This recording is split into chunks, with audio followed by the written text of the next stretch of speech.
Good evening, and welcome to the American Antiquarian Society's virtual public program, Citizens of a Stolen Land, a Ho-Chunk History of the 19th Century United States.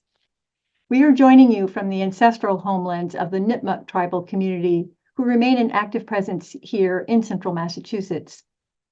This evening's program is part of a series that we are calling Insights from Indigenous Studies, and you can find more talks in this series on our website at americanantiquarian.org. My name is Nan Wolverton, Vice President for Academic and Public Programs here at the American Antiquarian Society, which is a national research library with the mission to cultivate a deeper understanding of the American past, grounded in the pre-1900 printed and manuscript sources that have been collected here since 1812. In addition to welcoming researchers from around the world to use our collections, both physical and digital, we host programs like this one that provide insights into our past and its resonance for today. You can learn more about all of our programs on our website, and you can watch recordings of our programs on our YouTube channel. We are recording the program tonight for that very reason, and it will be made available on our YouTube channel within the next week. I am joined behind the scenes by my colleague, Stephanie Corrigan, Programs Coordinator, who will post relevant information in the chat throughout the program. We will have time for audience questions later on in the program, and you can post your questions in the Q&A function at the bottom of your screen, and you can do that at any point during tonight's talk. As a nonprofit organization, we welcome any support that you can provide to help keep this work going, and we thank you for that. It is now my great pleasure to introduce this evening's speaker. Steve Kantrowitz is a Planert Bascom and Vilas Distinguished Achievement Professor of History at the University of Wisconsin-Madison, where he has taught since 1995. He received his PhD in history from Princeton University, where he worked with Nell Irvin Painter. His publications include Ben Tillman and the Reconstruction of White Supremacy, which was a New York Times notable book and won several scholarly awards. He's also the author of More Than Freedom, Fighting for Black Citizenship in a White Republic, 1829 to 1889, which was a finalist for both the Lincoln and the Frederick Douglass Prizes. Tonight's talk is based on his most recent work, Citizens of a Stolen Land, a Ho-Chunk History of the 19th Century United States, published by the University of North Carolina Press in 2023. Dr. Kantrowitz is also active in public-facing history projects at UW-Madison, including a study of the Ku Klux Klan on campus in the early 20th century, the Center for Campus History, which explores histories of exclusion and resistance on the campus from its beginnings to the present, and Our Shared Future, a faculty-staff collaboration which seeks to educate the campus about its Native American past and present. And it is now my pleasure to turn the screen over to Steve. Thanks so much. And thanks for hosting me here, Nan. I'm very grateful to the AAS and to you and to Stephanie for putting this together. And without further ado, I'll get into my presentation here. Whoops, I've done that backwards. Excuse me 1 second. First.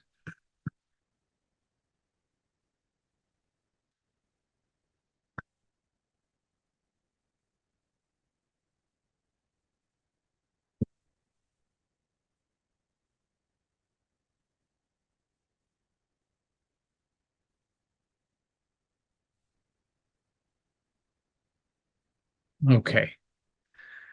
So my talk tonight, as Nan said, comes from my most recent book, Citizens of a Stolen Land, a Ho-Chunk History of the 19th Century United States. And it concerns the history of the Ho-Chunk people during their tumultuous, violent, and extremely difficult period of removal, that great euphemism of 19th century American history, from their homeland in mostly what's today southern Wisconsin and northern Illinois. But the story begins really with a map and with a question. Between the 1820s and the 1830s, the United States stripped the Ho-Chunk people of their entire ancestral homeland and the right to remain within it. And despite that, they remain in that homeland today, many of them as citizens of the federally recognized Ho-Chunk Nation of Wisconsin, headquartered in Black River Falls, Wisconsin. How did this happen? And so I begin with this map of the removal era. And actually, I begin with this map 3 times because I'm going to tell this story 3 times, different ways, each time with this map as its starting point. First, I'm going to outline for you the Ho-Chunk people's encounter with the 19th century United States, which sought to strip them of their homeland and of their culture. Next, I'm going to offer this history as kind of a new perspective on the Civil War era, and in particular on the genealogy and meaning of U.S. national citizenship, which was born in that era, and the way that the Ho-Chunk people deployed that concept and related concepts to win a significant victory over colonial power and to remain in parts of their old homeland. And finally, I'm going to offer this map as a cautionary tale about those first 2 stories and the challenges that Indigenous histories present to U.S. history. So let me begin with part 1, which is the Ho-Chunk people's encounter with the United States between the 1820s and the early 1870s. But during that period, all of this tumultuous activity took place as the United States sought to strip the Ho-Chunk people of their homeland and turn it into a home for American settlers. But the Ho-Chunk people had lived in this territory for millennia preceding this. And in that territory, they had lived in a variety of ways, but most recently, within the past several hundred years, in 40 or more bands across the territory of their ancestral homeland, linked by language, linked by kinship, linked by clanship, very importantly, and by shared use of resources, occupying at different points of the year a very wide area across what's today Wisconsin and Illinois and adjacent states, sharing, of course, many of the resources and places with people from many other tribal nations during this period.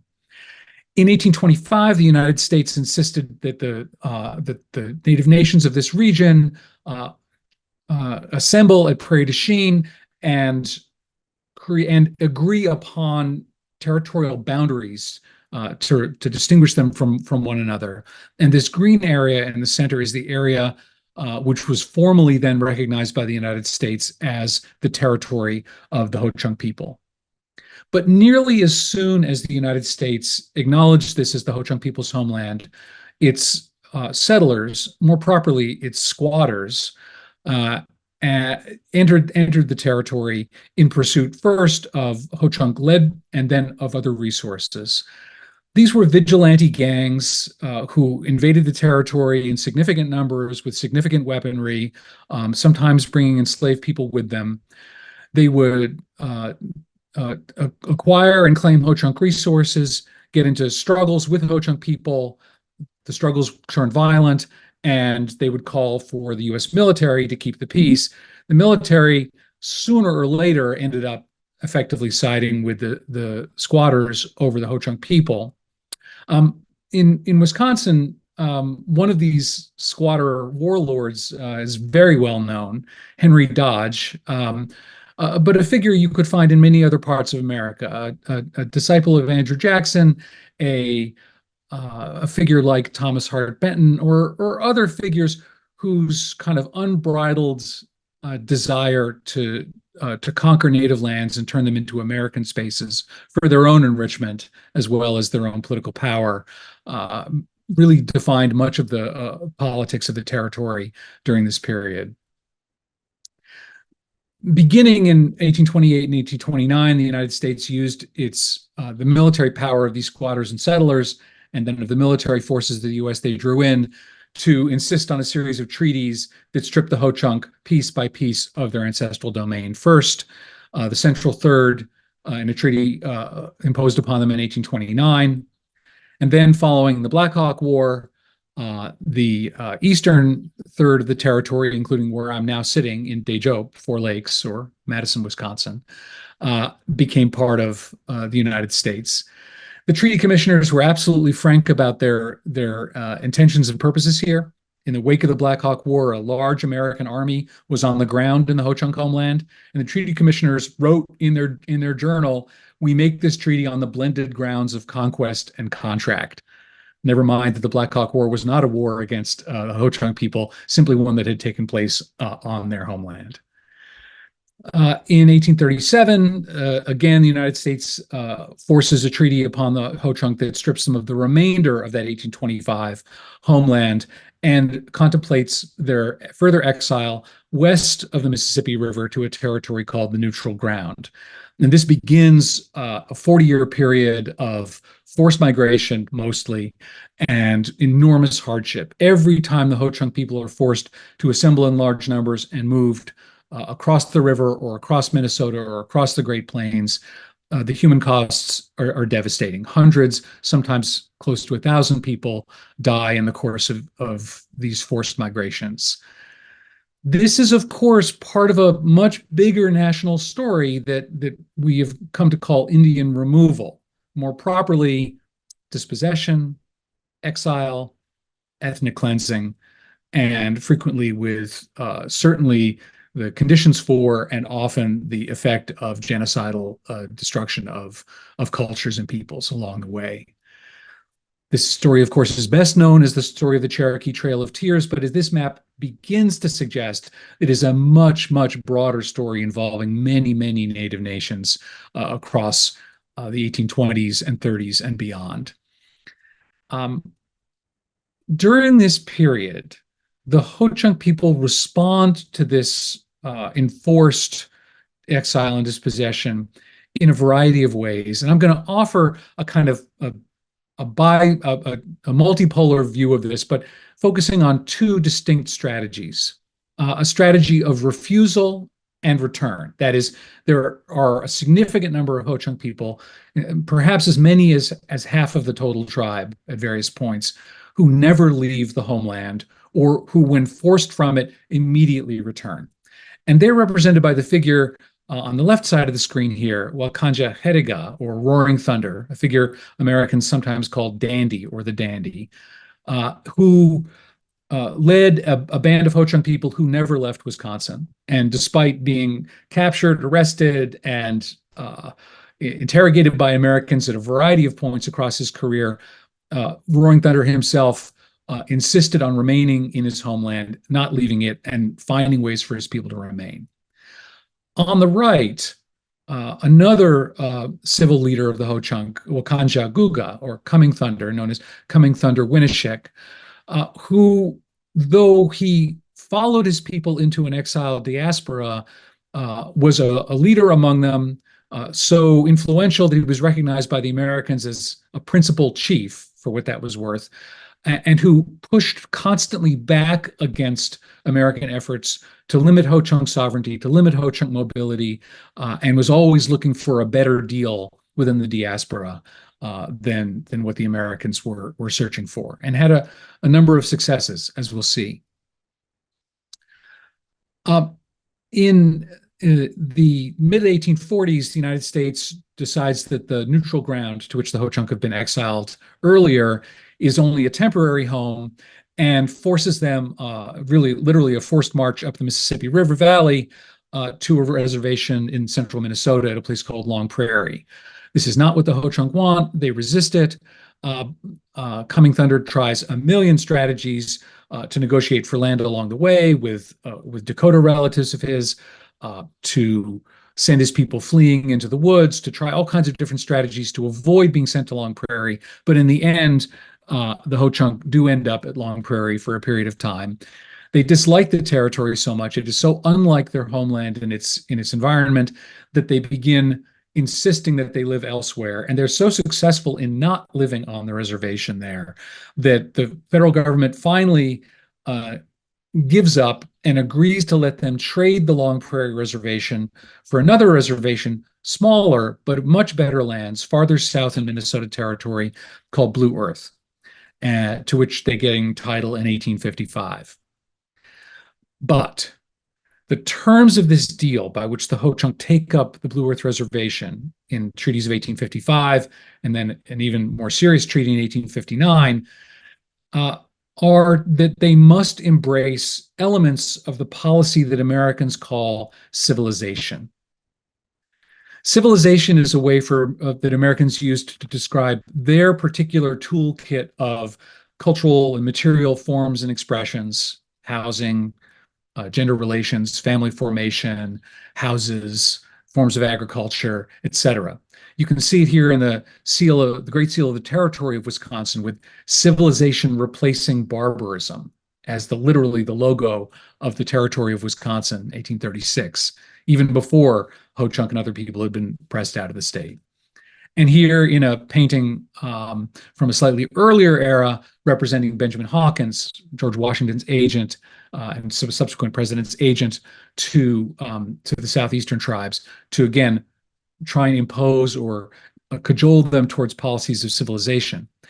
By the 1850s, this policy had gone through many permutations, but had become an element of American treaty making, so that treaties that the United States wrote, or new treaties that it wrote with tribes that already had treaties with, insisted that those tribes take up various forms of American, quote, civilization in place of their own, with the goal of transforming Native societies into closer analogs to American societies, to make them, as some Americans put it, more comfortable neighbors, but primarily to gain access to their land.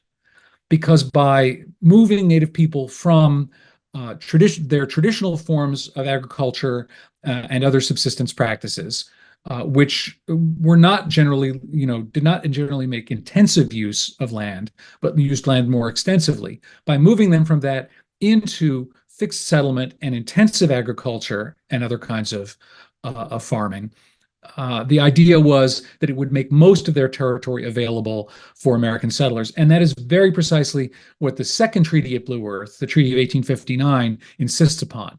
It insists that the small lands of 1855 be divided in half, and half of it allotted to the Ho-Chunk, and the other half very quickly to be made available for sale to American settlers. By allotted, I mean that the land would be divided up into individual family parcels, and that individual Ho-Chunk families would then take up residence on those 40-acre parcels by them alone, without a common domain linking them, as had been their practice for centuries or millennia before. This is where Coming Thunder Winishek, who had opposed the Treaty of 1859, really inserts himself into the process again, and decides that this is a completely unacceptable disposition for the Ho-Chunk's resources. When the United States brings a census taker to the reservation in order to take a full census of the Ho-Chunk people there, in order to figure out how many households there are and how many allotments they will need, Coming Thunder Winishek and his friends go into the stockade where the people have been collected and push them out. And so no perfect census can be taken of them.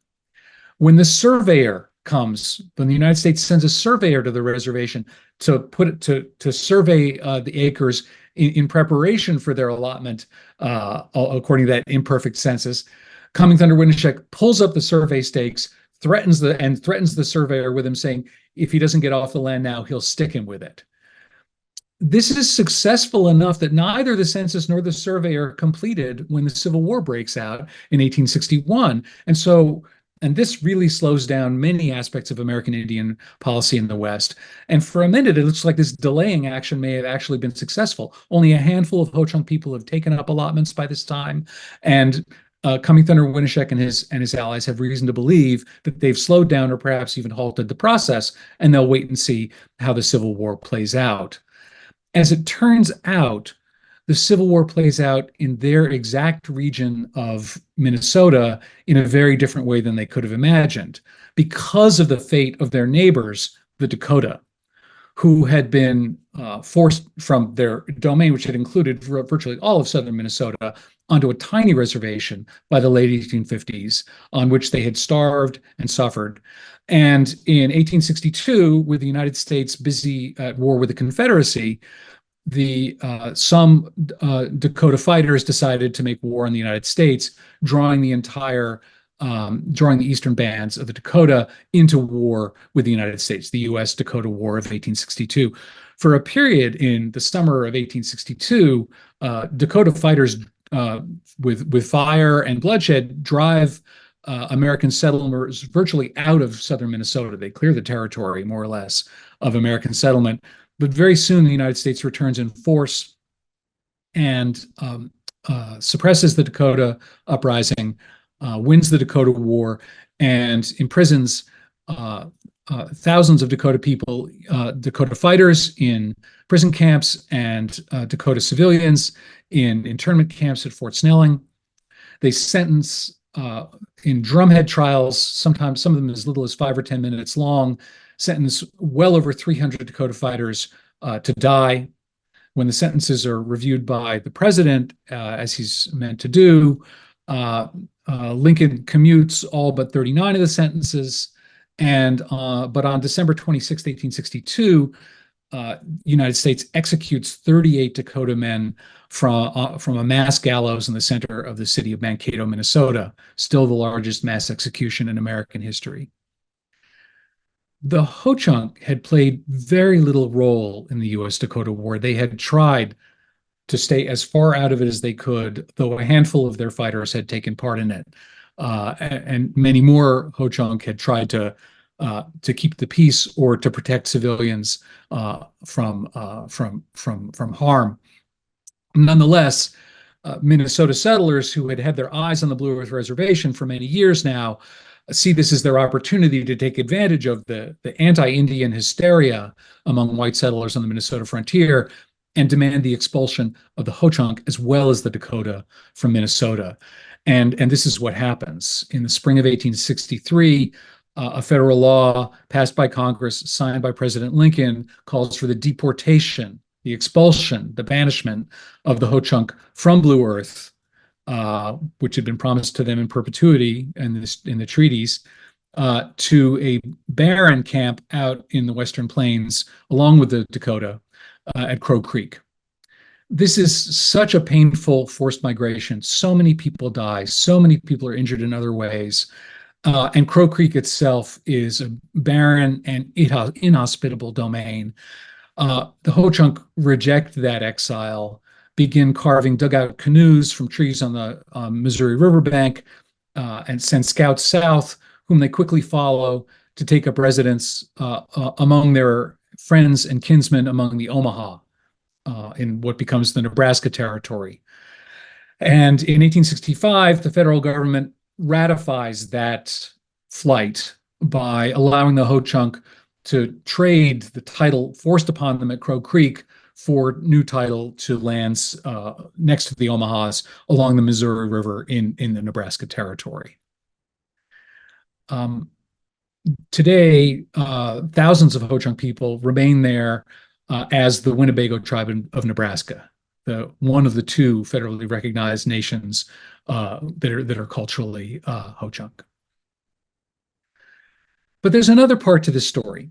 And at the other end of the diaspora, back in the homeland, there are those who never left, those who did not leave, would not leave Wisconsin, with Roaring Thunder, sometimes known as the Dandy. You can see here from the second portrait that Charles Dease, after his visit to Wisconsin in 1841, he went back to St. Louis, decided his initial portrait wasn't appealing enough, and did a much more romantic kind of James Fenimore Cooper version of Roaring Thunder for sale. It now hangs in the St. Louis Mercantile Library. Roaring Thunder was a militant leader.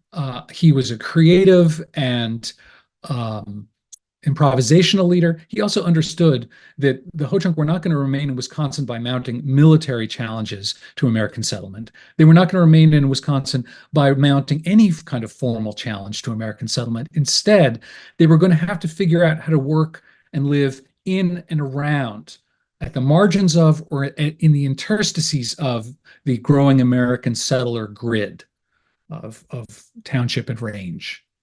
And they did this very successfully. They moved their bands and their patterns of hunting and farming to the north and northwestern peripheries of Wisconsin, where there were fewer settlers, where there were still resources they could make use of. They found areas within the more thickly settled parts of Wisconsin where settlers weren't interested in it. And there was a fortunate disjunction between the lands that settlers wanted, which were sort of flat, arable lands where they could do intensive agriculture, and the lands that the Ho-Chunk favored, which tend to be lowlands, wetlands, river valleys, places not quite as suitable for intensive grain and corn production as the ones the Americans wanted. So there was some capacity for coexistence, and Roaring Thunder and others took advantage of this. As well, some of the Ho-Chunk who remained in Wisconsin, fearful that they would be treated as aliens, vagabonds, and outsiders, which many settlers saw them as, decided to make use of the American Land Office and take up land holdings. And here is Ahachoga, a man, Blue Wing, that means, who in 1853 became a landowner in Sauk County, Wisconsin, just a little bit north of where I am now. And you can see on this plat map of Sauk from the 1850s, the township region where his holdings are. And right here, written into the grid of settler land ownership, Indian Ahachoga, on 3 sort of contiguous 40-acre parcels. Now, what this could look like is that he was taking up American, quote, civilization. And certainly Americans wanted to see it that way. That's why they thought it was okay that he was there in the land office buying land. He wanted to become a homesteader. Okay. But in fact, what Blue Wing, like several other Ho-Chunk leaders did in the 1830s and 40s and 50s and beyond, was use that landholding to recreate Ho-Chunk villages within the settler field. And so very quickly, Ahachoga's land becomes home to dozens, scores, sometimes seasonally hundreds of people, not just settler homesteading families, but hundreds of people making use of the land in the ways that Ho-Chunk traditionally would make use of villages. And Americans looked at this askance sometimes, thinking they say they're all family, not understanding how extensive Ho-Chunk kinship is, and not understanding how Ho-Chunk clanship works. People could be very honestly representing themselves as kin in terms that Americans wouldn't have recognized. Nonetheless, Americans do come to a kind of a détente with the Ho-Chunk when they realize that these villages don't present a threat to the settler grid, even as they coexist within it. And indeed, settlers come to visit in Blue Wing's acres, and Blue Wing and some of his fellow villagers go and visit in the town of Reedsburg and other towns in Sauk County. Later on, when they move their village and change their landholding, they don't move farther away from the settlers. They actually move closer into land between the railroad line and the river near the town of Reedsburg, where they can more easily trade with American villagers and settlers. So there is a kind of a mutualism unfolding here between persistent Ho-Chunk inhabitants and American settlers, even as American settlement continues and grows. That is not what Roaring Thunder does. He does not become the kind of proprietor of a small village in close proximity with American settlers. His view and his desires take him farther to the margins of American settlement. Nonetheless, he remains within Wisconsin, and after the Dakota War, when Wisconsin settlers are very anxious about the intentions of the remaining Native people in Wisconsin, the governor tries to send men to go capture him. They bring him back to Madison to parley with the governor because they really want to understand what's going on. And Roaring Thunder explains they have no interest in a fight. They're really here because they want to pursue their modes of subsistence and not get into any trouble with American settlers. And the governor more or less accepts that as the terms of the peace between Ho-Chunks and American settlers. And this photograph is taken of Roaring Thunder at the conclusion of that parley here in the Capitol in Madison in 1863. So by the early years after the Civil War, we have two big Ho-Chunk communities that I've laid out for you here. We have the people who have never left the homeland, and then far to the west, we have the Ho-Chunk people now resident on the Nebraska reservation, who are the people the United States recognizes as the people they have a treaty with. But there's a third group, a very interesting third group, which is those Ho-Chunk who had, in fact, taken up allotments in 1859, in 1860, and 1861 in Minnesota, most of whom had been expelled along with the rest of the Ho-Chunk in 1863 to Crow Creek, but some of whom had been allowed to stay. Some of them were the children of Ho-Chunk women and French fur traders. They have French last names. Some of the men had volunteered for service in the Union regiments in the Civil War and were allowed to stay. And some of them were not allowed to stay, but came back and went to federal court and sued the United States for the theft of their allotments in 1863 and won, and got relief from Congress in the form first of allowing them to reclaim their allotments, and finally became a persistent Ho-Chunk population in eastern and central Minnesota. So three large Ho-Chunk populations survive, some of them within the old homeland, only one of the three in the place where the United States treaty regime says they belong, in Nebraska. Okay. So this is one element of a story I've wanted to tell you today, but let me tell you a second version of this story. And that is the Ho-Chunk history of United States citizenship. As I've said, American citizenship was national citizenship was really born in this era. It took on the meanings that we now attach to it in this moment. But it's important to understand that national citizenship was not conceived of either before the Civil War or after it in a way that would allow Native people to continue living as Native people. Citizenship and Indianness were understood by the United States as zero-sum. You could be one or the other, but not both. To become a citizen was to give up being Indian, not just give up being a member of a tribal community and a sovereign nation, but to give up being a person who could be understood and seen by Americans as Indian. And that is, of course, what the policy of civilization imagined, is the transformation, not just of land, but of people into a new kind of person, a person not bound to native sovereignties, but to American sovereignty, a person not living with collective landholding, but with private property, a person not speaking a native language, but English, a person not worshiping in traditional forms, but Christianity. And in this way, civilization by the 1850s came to incorporate the term citizenship.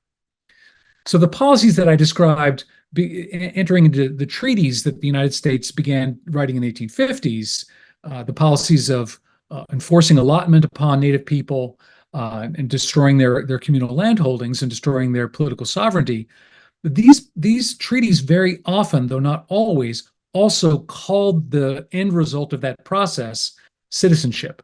That would be the end state for Native people who no longer had a tribal sovereignty to belong to and who had taken up allotments of land. They would become citizens of the United States. Some Native people had done this voluntarily, had done this as the least bad option available to them. And one famous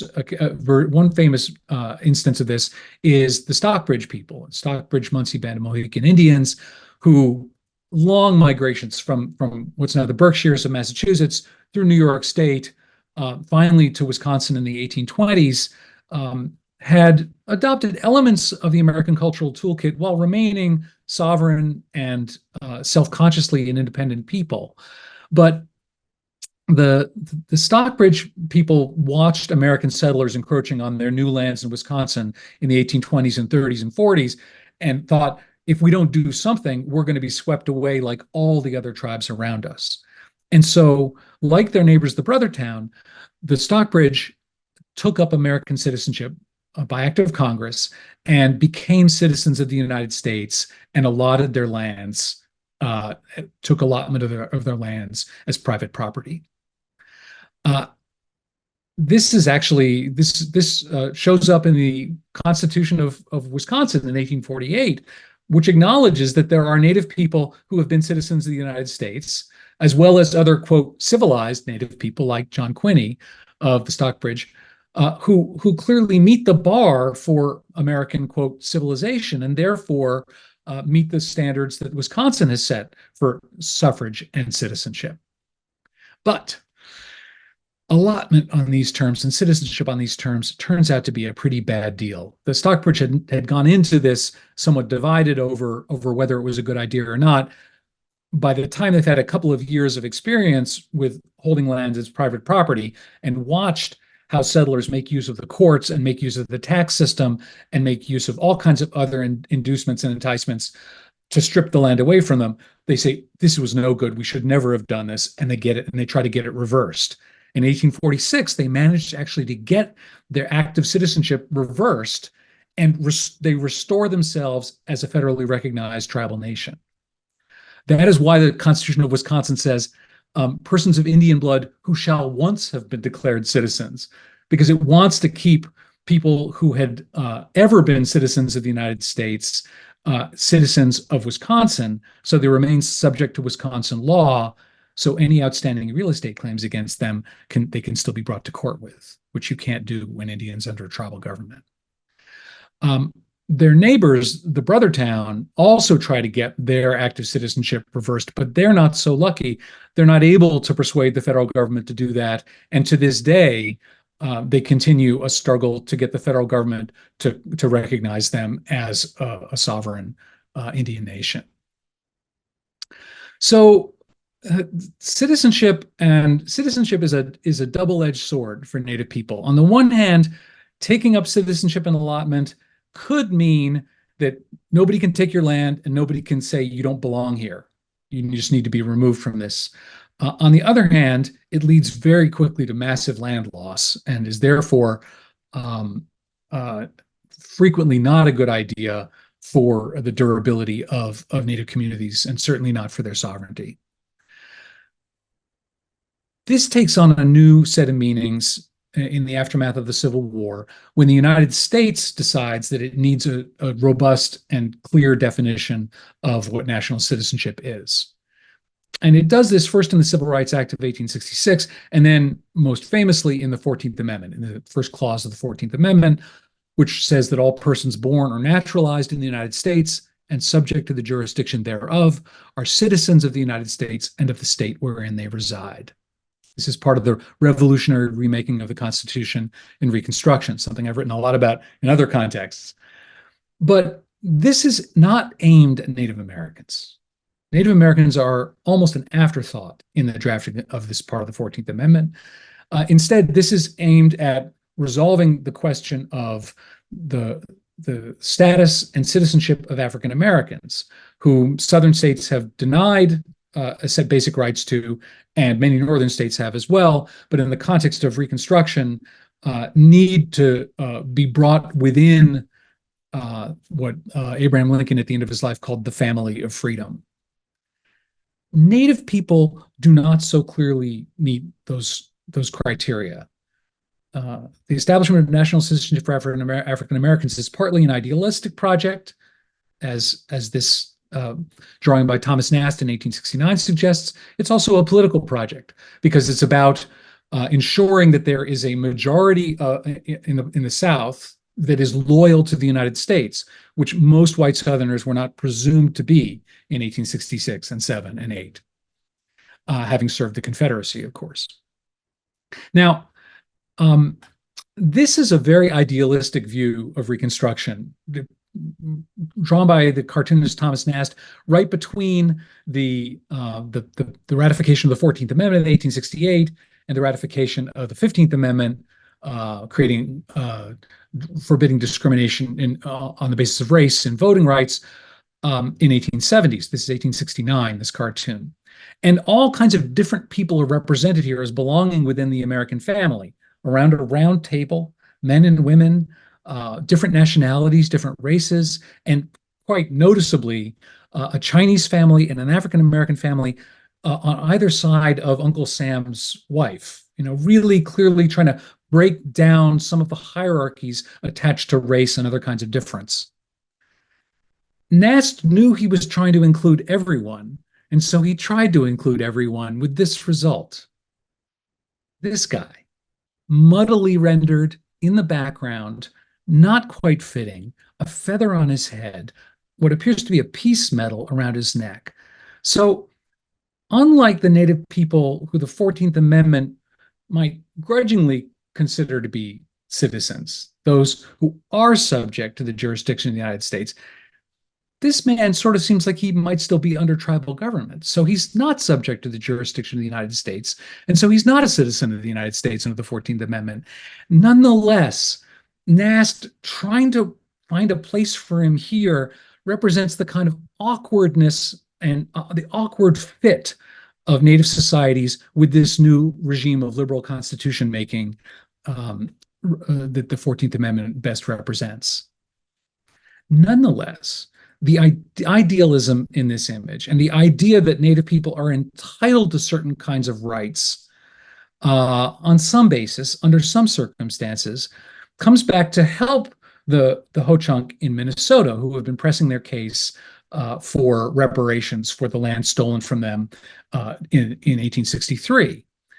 And so in 1870, the United States Congress passes a special law aimed at those Minnesota Ho-Chunks who've taken up allotments, which allows the ones who had taken up allotments at Blue Earth, whether or not they'd been stolen from them in the 1860s, to take up allotments elsewhere in Minnesota in the federal domain, and to take themselves to the courthouse at St. Paul, the federal courthouse, where they would be allowed to naturalize as American citizens, as though they were immigrants. And in fact, this certificate, this form of naturalization, is very much like the form that naturalized immigrants use. And about 160 Ho-Chunk people do this in 1870 and 1872 and become United States citizens. Okay, so now we have a whole repertoire of strategies that Ho-Chunk people have used orbiting around land ownership, engagement with the United States, and the idea of citizenship. And all of this comes to bear as settlers in Wisconsin gear up to expel the Ho-Chunk once and for all, because the new settlers in Wisconsin aren't having it. They don't want Ho-Chunk people continuing to use the land as they see fit. They want them expelled from Wisconsin. Their Republican representatives in Congress want them expelled from Wisconsin. And in 1873, Congress begins debating a bill to fund the forcible removal of the Ho-Chunk people from Wisconsin, at which point Ho-Chunks in Wisconsin respond with a petition to the federal government. Lengthy petition with the names of 224 Ho-Chunk men, women, and children at the bottom of it. But I want to focus your attention on just a few passages of it. They want to become citizens of the United States. They are each of them sufficiently intelligent to control their affairs, willing and anxious to make homestead claims or to purchase real estate and adopt the habits and customs of civilized life and gain the inalienable rights of man. Okay. When this petition reaches Congress, it reaches the ears of a white supremacist Democrat from Ohio named Alan Thurman, who's been listening to his Wisconsin colleagues prattle on about the need for this removal legislation and how the Ho-Chunk make bad neighbors because they're vagabonds and they're savages and they don't fit within the civilized order. And he is an opponent of Reconstruction. He thinks equal national citizenship, race-blind citizenship, is a fool's errand. The United States is properly a white republic and ought to remain so.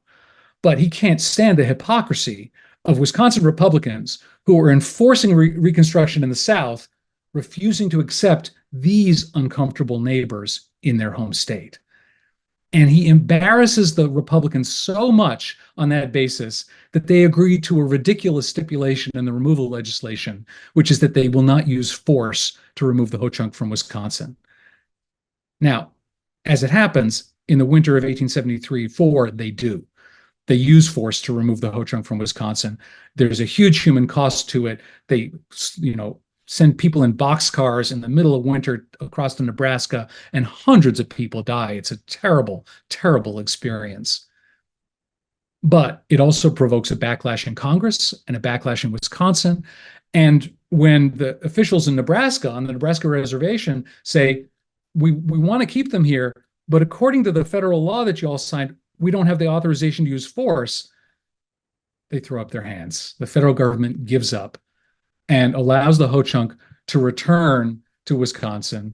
And by 1875, writes special legislation that allows them to use their tribal fund to purchase real estate and to settle formally in Wisconsin as citizens of the state and nation. And they are there today. You can see the lands that the Wisconsin Ho-Chunk occupy, some of them at least here, trust lands, nothing like the entirety of their old domain, but lands scattered across the state in various parcels and in other states as well. I have a third part to the story that I'm just going to very quickly offer to you before I give you opportunity to ask some questions about these stories. And that's because the way I've told this story for years, and the way I've told it tonight, sounds like a kind of unequivocal, if partial, victory over American colonialism.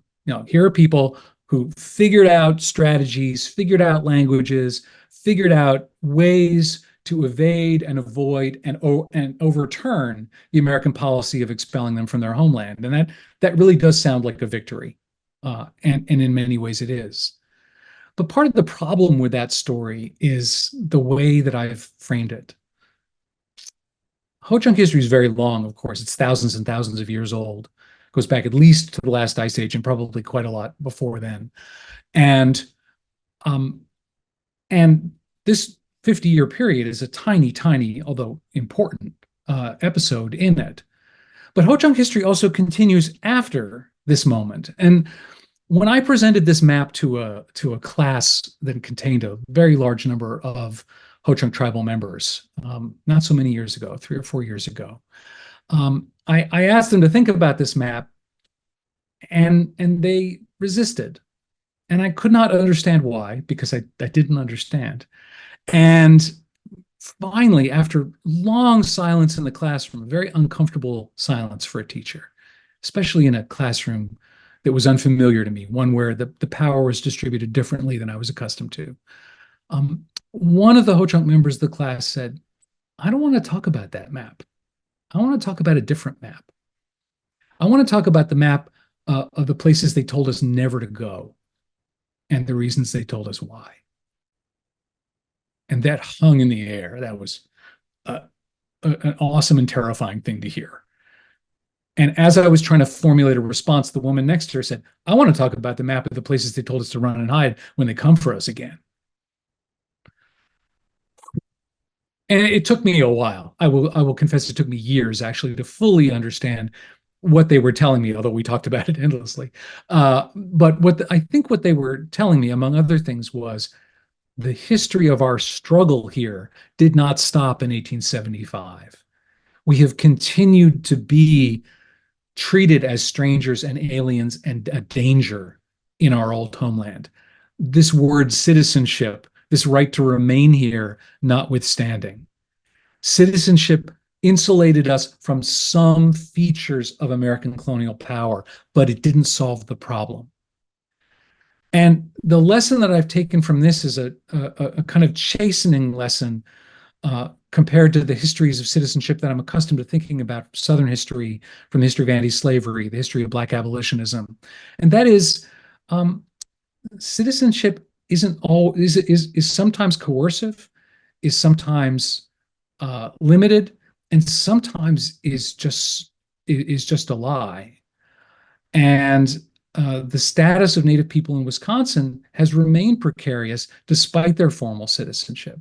And in this, the precarious status of Native people in Wisconsin mirrors the precarious status of other people who, though formally citizens, have been treated as aliens and dangers and outsiders, like Mexican American citizens deported, banished from the United States in the 1930s, or Japanese American US citizens incarcerated in camps in the 1940s, and we could go on.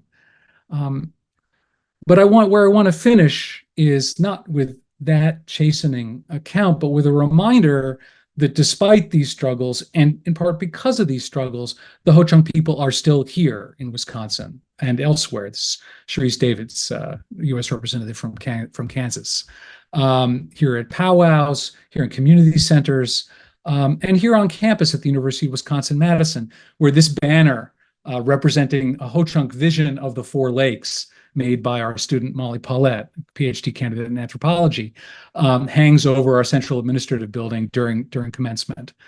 Ho-Chunk history has been and is part of U.S. history, but never only that. Ho-Chunk history has a duration and a power of its own, and that history too continues. So thank you, and I hope I've left some time now for questions. Wonderful. Thank you so much, Steve. That was really fantastic. What a great overview of that amazing history. And I love the way you brought it up to present day, to the violent history of anti-citizenship. I have questions for you, and I'm going to interrupt myself from a question I was going to ask because I wanted just to have time. First, I want to say for those of you who would like to ask questions, please go ahead and put them into the Q&A at the bottom of the screen. But Steve, I wanted to ask you, introduced us to a number of important and fascinating figures among the Ho-Chunk, Roaring Thunder and Coming Thunder, Winishik. I wanted to ask about women leaders. Can you say something about some of the women involved in this important struggle? Yeah. So this has been one of the vexing difficulties of my research model and the way I pursued it, and deciding to write the book now instead of waiting another 10 or 15 years to write it, which is my archive is primarily a colonial archive, and that colonial archive very uninterested in Ho-Chunk women.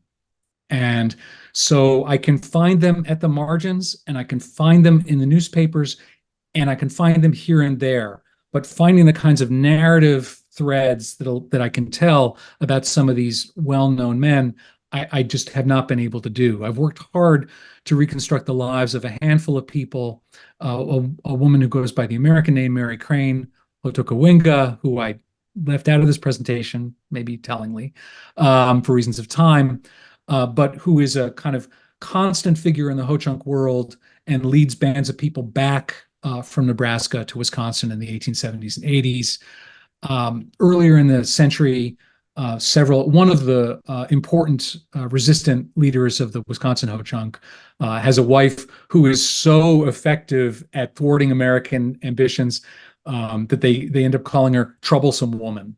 Americans call her Troublesome Woman for her pains.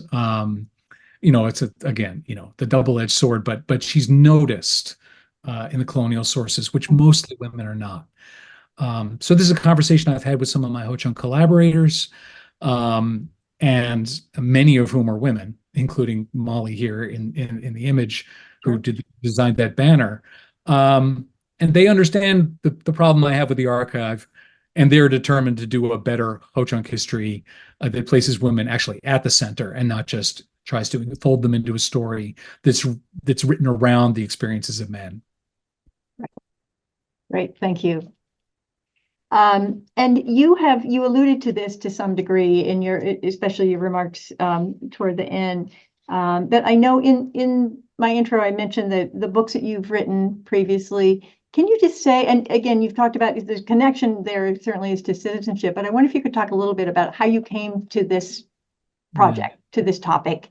And I presume it has to do with where you live, but it would just be great to have you talk a little bit about that story. Yeah, so I live in the Ho-Chunk homeland, and I'd lived in the Ho-Chunk homeland for something like 10 years before I understood that.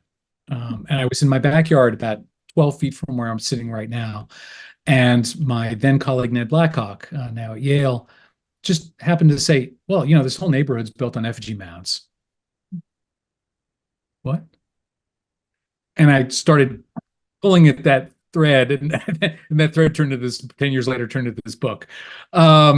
Because I could not believe it was so shocking to me, and it remains shocking to me that you can be a very well educated, published, and you know, uh, high status American historian and have zero knowledge or feeling for Native American history.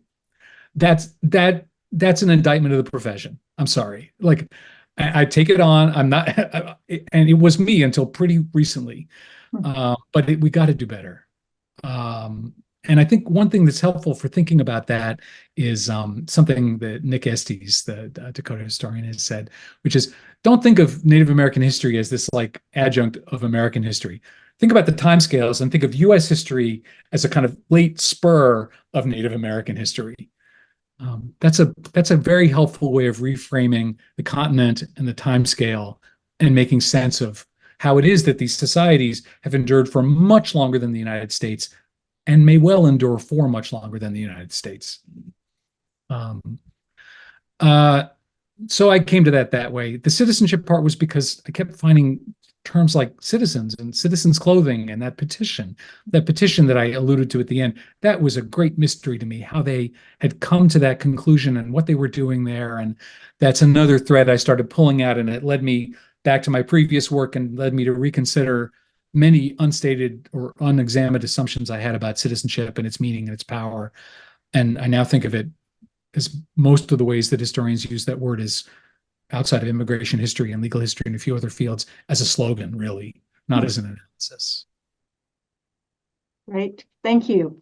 Well, we do have some questions coming in, so we still have a few minutes to address them. So let me just start with a question from Wynn Kelly, who says, a wonderful talk. Thank you. As a literary scholar, she wonders about Ho-Chunk writers or culture keepers and how they have related to U.S. print culture.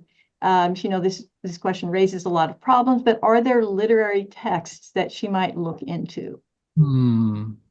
So the Ho-Chunk have used written language in a variety of ways, including their own syllabary early in the 20th century, and then a version of the International Phonetic Alphabet more recently. There have been Ho-Chunks who are multilingual, including in English, who have written in English, including the anthropologist Oliver Lemire, who worked with Paul Radin and with Charles Brown and others. There is not really a corpus of Ho-Chunk literature like that. There's oratory, there are